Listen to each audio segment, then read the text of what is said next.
जहां एक और इंडिया कोरोना के सेकेंड वेव के खतरे से गुजर रहा है, वहीं इस दुनिया में एक ऐसा देश है जिसने अपने आप को कोरोना फ्री घोषित कर दिया है, वो भी इस सिचुएशन में। अब वहां पर पब्लिकली भी मास्क लगाने तक की जरूरत नहीं है। वो देश है इजराइल। पर सवाल ये उठता है कि ये हुआ कैसे? ये हुआ सामूहिक टीकाकरण प्रोग्राम को सुनियोजित तरीके से चलाने की वजह से। सबसे पहले तो वहां के लोगों ने अपनी सरकार पर वैक्सीनेशन के लिए भरोसा दिखाया और वैक्सीनेशन प्रोग्राम में बढ़ चढ़कर हिस्सा लिया।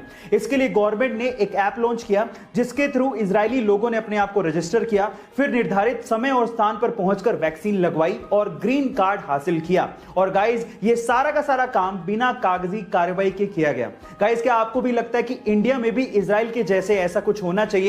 चैट सेक्शन में जरूर लिखेगा। और 7 साल की उम्र में आपने बच्चों को खिलौनों से खेलते या फिर अपने पेरेंट्स की निगरानी में रहते देखा होगा, लेकिन कनाडा की एक 7 साल की बच्ची है जिसके कारनामे सुन के आप लोग हैरान रह जाओगे। ये 7 साल की बच्ची जिसका नाम रोरी वैन उल्फ है, 80 किलो का वेट उठा के डेड लिफ्टिंग कर सकती है, जो कि बड़े बड़ों के लिए इम्पॉसिबल सा काम होता है। गाइस, मैं आपकी जानकारी के लिए आपको बता दूं कि रोरी इतनी छोटी सी उम्र में 30 केजी वेट लिफ्टिंग चैंपियनशिप में अंडर 11 और अंडर 13 की चैंपियन भी रह चुकी हैं। रोरी के पापा के अनुसार ये पूरे विश्व की 7 साल की सबसे मजबूत महिला है। गाइस, आपको रोरी के बारे में सुन के कैसा लगा? चैट सेक्शन में जरूर लिखेगा। एक बार एक व्यक्ति भगवा चोला पहन के ट्रेन से जा रहा था। उसके सामने 2 अंग्रेज औरतें बैठी थी जो कि उसका भगवा चोला देख के उसका मजाक उड़ा रही थी। अचानक से दोनों अंग्रेज औरतों की नजर उस व्यक्ति के हाथ की घड़ी पे पड़ गई, जो कि थोड़ी महंगी लग रही थी। तो उन अंग्रेज औरतों ने सोचा कि क्यों ना इसे लूट लिया जाए। उन दोनों अंग्रेज औरतों ने इस व्यक्ति से कहा कि तुम हमें ये घड़ी दे दो, अदरवाइज हम लोग पुलिस को बुलाएंगे और ये कहेंगे कि तुम हमसे बदतमीजी कर रहे थे।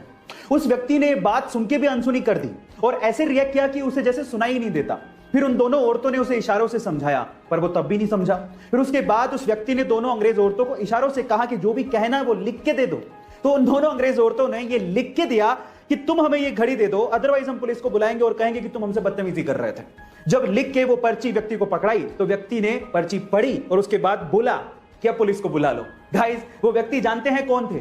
वो व्यक्ति थे स्वामी विवेकानंदा। गाइस, मैं अगर आपसे सवाल पूछूं कि इंडिया का पहला ISO certified private railway station कौन सा है, तो आप लोग क्या जवाब देंगे? Private railway station. आज तक तो लोगों ने यही सुना था कि रेलवे स्टेशन तो कम से कम गवर्नमेंट के ही होते हैं या फिर गवर्नमेंट ही बनाती है, लेकिन ऐसा नहीं है। इंडिया का पहला ISO सर्टिफाइड रेलवे स्टेशन भी है और वो है मध्य प्रदेश के भोपाल में, और जिसका नाम है हबीबगंज रेलवे स्टेशन। जी हाँ गाइज, याद कर लीजिए, हबीबगंज रेलवे स्टेशन। क्या पता बिग बी के साथ आप हॉट सीट पे बैठे हों और यही सवाल वो आपसे पूछ लें। गाइस, अगर मैं आपसे सवाल पूछूं कि दुनिया का सबसे महंगा पनीर कौन से एनिमल के मिल्क से बनाया जाता है, तो आप लोग क्या जवाब देंगे? मे भी कई लोगों का जवाब अच्छी नस्ल की गाय होगा, किसी का जवाब अच्छी नस्ल की भैंस होगा, किसी ने ऊंट जवाब दिया होगा, किसी ने बकरी जवाब दिया होगा। लेकिन आपकी जानकारी के लिए मैं आपको बता दूं कि इनमें से वो कोई भी एनिमल नहीं है। एक्चुअली दुनिया का सबसे महंगा पनीर डोंकी के दूध से बनाया जाता है। जी हां, डोंकी के दूध से, और उस पनीर का नाम है प्यूल, PULE, प्यूल। और डोंकी के दूध से बना हुआ प्यूल पनीर $600 पर केजी जितना महंगा है, यानी कि लगभग 42,000 रुपए पर केजी। ओह माय गॉड, क्या आपने इससे पहले इमेजिन किया था? गाइस, कई बार हमें हमारी जिंदगी में डिसीजन लेने में बड़ी दिक्कत आती है। हमें ये समझ ही नहीं आता कि हम दिल की सुने या दिमाग की।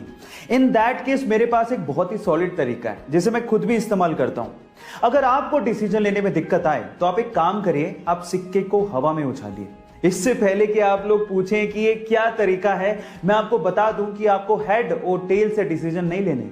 इनफैक्ट जब आप सिक्का हवा में उछालेंगे और जब वो सिक्का हवा में होगा, आपको तभी समझ में आ जाएगा कि आपको सच में क्या करना चाहिए और आपको ठीक वही करना है ना ये इंटरेस्टिंग फैक्ट?